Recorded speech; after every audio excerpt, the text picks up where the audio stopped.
మధ్య యుద్ధం ఏ క్షణమైనా జరిగే అవకాశాలు ఉన్నట్టు ఒకవైపు కేంద్ర ప్రభుత్వం చెప్పింది. దీంతో అప్రమత్తంగా ఉండాలంటూ దేశవ్యాప్తంగా దాదాపు 256 జిల్లాలకు ఒకవైపు హై అలర్ట్ ప్రకటించింది. ఇక్కడ దాడులు జరిగే అవకాశం ఉన్నట్లు కూడా చెప్పింది. మొత్తం 3 కేటగిరీ వైజ్గా వాటి రిలీజ్ చేసింది. 2వ కేటగిరీలో హైదరాబాద్ ఉంది. హైదరాబాద్లో ఈ రోజు సాయంత్రం 4 గంటలకు మాక్ డ్రిల్ నిర్వహించనున్నారు. దీనికి సంబంధించి అన్ని ఏర్పాట్లు పూర్తయ్యాయి. ప్రస్తుతం నేను సికింద్రాబాద్లోనే మారేట్పల్లి గ్రౌండ్ దగ్గర ఉన్నాను. ఇక్కడ మొత్తం ఎన్సీసీ క్యాండిడేట్స్ మొత్తం కూడా ప్రజలకు అప్రమత్తం చేసే విధంగా, ఎందుకంటే ఏ క్షణమైన అత్యవసర సమయంలో ఏ విధంగా వాళ్ళు దాన్ని తప్పించుకోవాలి, ఏ విధంగా అప్పుడు ఏ విధంగా మూవ్ అవ్వాలని కూడా అన్ని తెలియజేసే విధంగా ఇక్కడ అన్ని ఏర్పాటు చేశారు. మొత్తం నగర వ్యాప్తంగా 4 చోట్ల ఏర్పాటు చేశారు. ఒకటి ఇక్కడ కంచన్బాగ్ కావచ్చు, అదేవిధంగా సికింద్రాబాద్ కావచ్చు, గోల్కొండ, అదేవిధంగా ఇటు మౌలాలి, ఈ ఏరియాలు మొత్తం 4 చోట్ల ఈ డిఫెన్స్ ఆధ్వర్యంలో ఇవి నిర్వహిస్తున్నారు. మొత్తం ప్రజలకు ఎమర్జెన్సీ సిచ్యువేషన్లో ఏ విధంగా మూవ్ అవ్వాలన్నది కూడా మొత్తం మీద చెప్తున్న పరిస్థితి కనిపిస్తుంది. ముఖ్యంగా ఆ సమయంలో వాళ్ళకి అవగాహన తెలిపే విధంగా ఈరోజు ఈ విధంగా మాక్ డ్రిల్ చేస్తే వాళ్ళకు ఒకవేళ యుద్ధం జరిగితే ఆ సమయంలో వాళ్ళు ఏ విధంగా పాటించాలి, ఏ విధంగా దాన్ని డిఫెండ్ చేసుకోవాలన్నీ కూడా వాళ్ళకు తెలియజేసే విధంగా చేస్తున్న పరిస్థితి కనిపిస్తుంది. మొత్తం మీద ఈరోజు అటు దేశవ్యాప్తంగా దాదాపు 254 జిల్లాల్లో మాక్ డ్రిల్ నిర్వహిస్తున్నారు. డిఫెన్స్ ఆధ్వర్యంలో నిర్వహించు అటు ప్రజలకు అప్రమత్తంగా ఉండాలి. ఇంకోవైపు ఎక్కడికక్కడ మెడికల్ క్యాంప్స్ కూడా ఏర్పాటు చేశారు. ఇంకోవైపు హైడ్రా అధికారులు కావచ్చు, జిహెచ్ఎంసీ అధికారులు కావచ్చు, ఇటు ఇక్కడ ఎవరైతే స్థానికులు ఉంటారో వాళ్ళని కాపాడే విధంగా, ఒకవేళ వాళ్ళ భవనంలో ఉన్న ఏ విధంగా వాళ్ళ ఆ సమయంలో ప్రాణాలు రక్షించుకోవాలనేది కూడా అన్ని కూడా వీళ్ళు తెలియజేసిన పరిస్థితి కనిపిస్తుంది. సో మొత్తం మీద 4 గంటలకు నగర వ్యాప్తంగా ఈ సైరన్లు అనేవి మోగనున్నాయి. నగరంలో దాదాపు 232 జంక్షన్లో సైరన్లు మోగించి 4 గంటల నుంచి 4 గంటల 30 నిమిషాల వరకు ఈ మాక్ డ్రిల్ అనేది నిర్వహిస్తారు. ఇందులో అవగాహన పెంచడం కోసమే అంటూ అప్రమత్తంగా ఉండాలి, యుద్ధం వస్తే ఏ విధంగా మూవ్ అవ్వాలి, అటు ప్రాణాలు ఏ విధంగా రక్షించుకోవాలని కూడా వీళ్ళు చేస్తున్న పరిస్థితి కనిపిస్తుంది. ఇక్కడ ఎన్సీసీ క్యాండిడేట్స్ కూడా ఉన్నారు, వారితో మాట్లాడిచ్చేద్దాం. సో చెప్పండి, అంటే ఏ విధంగా రక్షిస్తారో ఒకవేళ నిజంగా జరుగుతాయి ఎమర్జెన్సీ టైంలో? First, we'll save the people who are in the need, and then we'll try to protect them. And then if we find any surroundings where there is a table, we'll ask them to hide under it. We'll ask them to cover their ears, and then if there is some fire around, we'll try to first stop the fire, and it doesn't lead more into a critical situation. And yeah, I would love to help others as I'm NCC candidate. And yeah, కానీ ఈ critical టైంలో ఎవరైనా బయటికి రావాలంటే భయపడతారు, కానీ మీరు ఒక అడుగు ముందుకేసి ఈ విధంగా చెప్పడం ఎలా అనిపిస్తుంది? I am proud because I am actually I love being into NCC, and I'm happy that I can play a voluntary role in this situation. And yeah, I would love to do it. అంటే పబ్లిక్కి ఎలాంటి సూచనలు ఇస్తారు? ఎందుకంటే మీకు ఇప్పటికే చాలా వరకు కూడా మీకు తెలిసి ఉంటుంది. Well, I would ask them not to fear because our Indian army is really strong, and the situation is also strong, and we can predict what's going to happen. And yes, I would ask them not to fear, and we are all here for them. So మొత్తం మీద చూసుకోవచ్చు, ఆ సమయంలో ఏ విధంగా face చేయాలంటూ కూడా వాళ్ళు మొత్తం చేస్తున్న పరిస్థితి కనిపిస్తున్నది. ముఖ్యంగా ఖచ్చితంగా ఆ సమయంలో జాగ్రత్తగా ఉండాలి, అప్రమత్తంగా ఉండాలంటూ కూడా చెప్తున్నారు. ఎమర్జెన్సీ టైంలో ఏ విధంగా మీరు హెల్ప్ చేస్తారు ఏంటి? అంటే మేము మా తరపు నుంచి మేము చూసుకుంటాం, మాకు తెలిసినంత వరకు మొత్తం. అంటే కొంచెం ప్యానిక్ అవుతూ ఉంటారు, అంటే ఎలాంటి జాగ్రత్తలు చెప్తారు ప్రజలకి ఈ టైంలో emergency? Ma'am, most of the thing the people will be getting panic at the time of war, so we will be helping them to stay calm and what to do at the time of airstrike. So the NCC people will be helping them from the various acts. Like they will be going and helping them in the different ways that you should be, if the airstrike happens on your building or nearby your area, so you should be at going to your bunker sites or at safe sites. For that you should not get any damage or anything wrong with you. So things we will be helping to other peoples from NCC. As our NCC will be getting know us that all things, at what situation what we should do, and at what time what action should be taken by the NCC peoples. As the army are taking the things of outside the India at the border areas, so we will be taking the things in India, helping them in India, in the country. serving the things in the nation only. So first thing వారంటేనే వాళ్ళు అక్కడనే చాలా వరకు భయపడుతుంటారు, పక్కకు కూడా జరగరు. అంటే వాళ్ళకి ఏ విధంగా చెప్తారు, వాళ్ళకి ఏ విధంగా మోటివేట్ చేస్తుంటారు? Ma'am, as for the motivation, we will be helping them by showing them the various drills. As we are now having our mock drill, so at mock drills we will be showing them how we should act at the time of war. So from there they will be learning from us and they will be applying in their life at the time of war. So ఇప్పుడు జరిగే దాంట్లో NCC పాత్ర ఏ విధంగా ఉంటుంది ఒకవేళ war జరిగితే emergency పీరియడ్లో? అంటే మేము ఇంటర్నల్ నుంచి హెల్ప్ చేస్తాం పీపుల్స్ని. అంటే ఇప్పుడు ఎవరితో ఎట్లా మాట్లాడాలి, ఎట్లా ఉండాలి, వాళ్ళతో ఎట్లా హెల్ప్ చేయాలి, వాళ్ళకి హెల్ప్ చేస్తాం. ఆర్మీలో ఎలాగో వారిలో వాళ్ళు చేసుకుంటారు, మనం లోపల నుంచి హెల్ప్ చేస్తాం. మొత్తం మీద చూసుకోవచ్చు ఎమర్జెన్సీ టైంలో ఏ విధంగా ఉండాలి, ఏ విధంగా ముందుకెళ్ళాలన్నది కూడా మొత్తం చెప్తున్న పరిస్థితి కనిపిస్తున్నది. సో మొత్తం మీద మొత్తం ఒక యుద్ధ వాతావరణం కనిపిస్తుంది ఎక్కడ చూసినా కూడా. ఒకసారి ఇక్కడ ఉన్నటువంటి మేడం కూడా మేడం, ముఖ్యంగా వార్ అంటేనే కొంతమంది చాలా వరకు భయపడుతుంటారు, ప్యానిక్ అవుతుంటారు, ఏం చెప్తారు? ఓకే, వార్ అంటే మామూలుగా బార్డర్లో జరుగుతూ ఉంటుందని మీకు తెలుసు.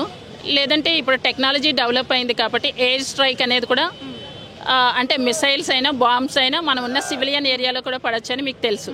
ఓకే, ఫస్ట్ ఆఫ్ ఆల్ ఎవరి డ్యూటీ వాళ్ళు సరిగ్గా చేస్తే ఏదైనా కూడా చాలా తక్కువగా ఉంటుంది దాని యొక్క పర్యవసానం. అంటే ఇప్పుడు బార్డర్లో వాళ్ళ ప్రాణాలు పణంగా పెట్టి మన ఆర్మడ్ ఫోర్సెస్ ఆఫీసర్స్ జవాన్స్ చాలా కష్టపడుతున్నారు. ఓకే, ఇప్పుడు ఈ ఎయిర్ స్ట్రైక్ అనేది పెట్టి సివిలియన్స్ని కూడా ఎడ్యుకేట్ చేస్తున్నారు. ఎడ్యుకేట్ చేసేటప్పుడు ఇది ఎవరి పనో అని అనుకోకుండా అది చెప్పింది ఆ రూల్స్ ఫాలో అయితే, అంటే మాక్ డ్రిల్ అంటే ఏదైనా ఒక చిన్నది లైట్స్ ఆఫ్ అన్నారంటే లైట్స్ ఆఫ్ అనేది చాలా పెద్ద ఇష్యూ. లైట్స్ ఆఫ్ చేస్తే పైనుంచి చూసే వాళ్ళకి ఆకాశంలోంచి కింద అంతా చీకటిగా ఉంటుందని అనుకుందాం. ఒకవేళ వాళ్ళు వెయ్యాలి అనుకున్నవి వాళ్ళు వదిలిన 10 మిసైల్స్ అయినా బాంబ్స్ అయినా కూడా ఫారెస్ట్ ఏరియాలో పడిపోతే ఒకటి విపత్తు కొంచెం తక్కువ ఉంటుంది కదా. అవి ఏంటంటే ఇప్పుడు ఎవరికో మొబైల్ చూడాలని ఉంటుంది, ఏదో చేయాలని లైట్స్ ఆన్ చేస్తారు. అలా చెయ్యొద్దు. నెక్స్ట్ సైలెన్స్ అన్నారనుకోండి, అట్లీస్ట్ ఆ సైలెన్స్లో ఉండిపోండి. నెక్స్ట్ సైరన్ అనేది ఇచ్చారనుకోండి, ఆ సైరన్ అంటే ప్రజలకు అవగాహన ఎలా ఉండాలంటే ఒక ఢిల్లీ నుంచి ఒక మెసేజ్ వచ్చింది సెంట్రల్ నుంచి, ప్రతి ఒక్కరు బాధ్యతగా ఫీల్ అవ్వాలంటే armed forces officers, soldiers, police department వీళ్ళే కాకుండా సివిలియన్ పీపుల్ కూడా ఒక బాధ్యతగా ఫీల్ అవ్వాలి. అంటే 1971 తర్వాత మరోసారి ఈసారి ఇది మాక్ డ్రిల్ చేస్తున్నారు. అంటే ఏం చెప్తే అవగాహన ఉందంటారా ప్రజల్లో పెంచుతున్న? అంటే ఈ మాక్ డ్రిల్ అనేది ఇలా చేయటం మూలంగా ఏంటంటే మీకు ఎటు నుంచి ఏదైనా మీకు మీ మీద అటాక్ అనేది జరిగితే మిమ్మల్ని మీరు ప్రొటెక్ట్ చేసుకోవచ్చు. నెక్స్ట్ పోలీస్ డిపార్ట్మెంట్ కానీ ఎన్డీఆర్ఎఫ్ బృందాలు కానీ మిమ్మల్ని రీచ్ అవ్వడానికి 10-20 మినిట్స్ పట్టచ్చు. ఈ టైంలో కూడా మీరు ప్యానిక్ అవ్వకుండా ఉండాలి. అంటే ఎన్సీసీ సిబ్బంది ఏ విధంగా అంటే సిద్ధంగా ఉన్నారు ఇప్పుడు ఒకవేళ యుద్ధం జరుగుతాయి? అంటే ఎన్సీసీ క్యాడెట్స్కి ఆర్మడ్ ఫోర్సెస్ ఆఫీసర్స్, సోల్జర్స్, మేము కూడా అదే యూనిట్లో మేము జాబ్ చేస్తూ ఉంటాం. వాళ్ళకి బార్డర్లో ఏదైతే ట్రైనింగ్ జరుగుతుందో సిస్టమేటిక్గా మా ఎన్సీసీ డిపార్ట్మెంట్ ఎప్పుడు 100% ఇవ్వడానికి ప్లాన్ చేస్తుంది. అలాగే జరుగుతుంది. కంపేర్ టు సివిలియన్ పీపుల్ వీళ్ళ ఐక్యూ లెవెల్స్ అంటే ఏదైనా సిచ్యువేషన్ జరిగినప్పుడు తప్పించుకోవడంలో ముందు సిచ్యువేషన్ నుంచి మనల్ని మనం ప్రొటెక్ట్ చేసుకోవాలి, పక్క వాళ్ళని కాపాడాలి, తప్పించుకోవాలి. అందులో వీళ్ళు చాలా ఫార్వర్డ్గా ఉంటారు కంపేర్ టు సివిలియన్ పీపుల్.